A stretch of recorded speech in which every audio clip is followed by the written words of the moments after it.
వాస్తవంగా చంద్రబాబు గారి టైంలో 14-19 టైంలో విజయవాడలో ఆ పుష్కరాలను పురస్కరించుకుని కూలగొట్టబడినటువంటి గుళ్ళల్లోని కొన్ని గుళ్ళు నిర్మించింది జగన్ టైంలో. అట్లాగే రాష్ట్ర వ్యాప్తంగా శ్రీవాణి ట్రస్ట్ ద్వారా శ్రీవారి ఆలయానికి సంబంధించి బ్రేక్ దర్శనం 10,000 పెట్టి దాంతో వచ్చిన డబ్బుల ద్వారా వందలాది ఆలయాలు నిర్మించి జగన్ హయాంలో. అదే సందర్భంలో కొండ మీదన కొన్ని మార్పులు తీసుకొచ్చింది జగన్ హయాంలో. హిందువుల అభివృద్ధికి సంబంధించిన దాంట్లో జగన్ తక్కువ చేశాడంటే కంటే అందరికంటే ఎక్కువే చేసి ఉన్నటువంటి అందులో నుంచి ఏమేమి జరిగినాయి వాటిట్లలో అన్నట్టు చూసుకుంటే మఠాధిపతులు ఆగమ పండితులతో 2022 ఆగస్టులో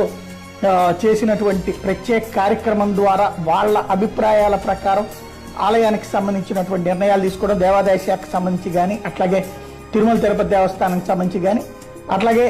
దేవాదాయ ఆక్రమణలకు సంబంధించి ఓ ప్రత్యేక విభాగాన్ని ఏర్పాటు చేసి తొలగించే చర్యలు చేపట్టడం కావచ్చు,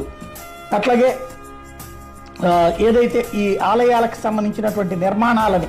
ప్రాబ్లం వచ్చిన వాటికి సెటిలైట్ చేసినటువంటిది కావచ్చు, శ్రీవాణి అంశం కావచ్చు, ఏదైతే వాళ్ళకి సంబంధించినటువంటి భూముల్లో ఇబ్బంది ఎదురైనటువంటి వాటిని పరిష్కరించడం కావచ్చు, వీటన్నిటికి సంబంధించినటువంటి లెక్కలతో ఒక పెద్ద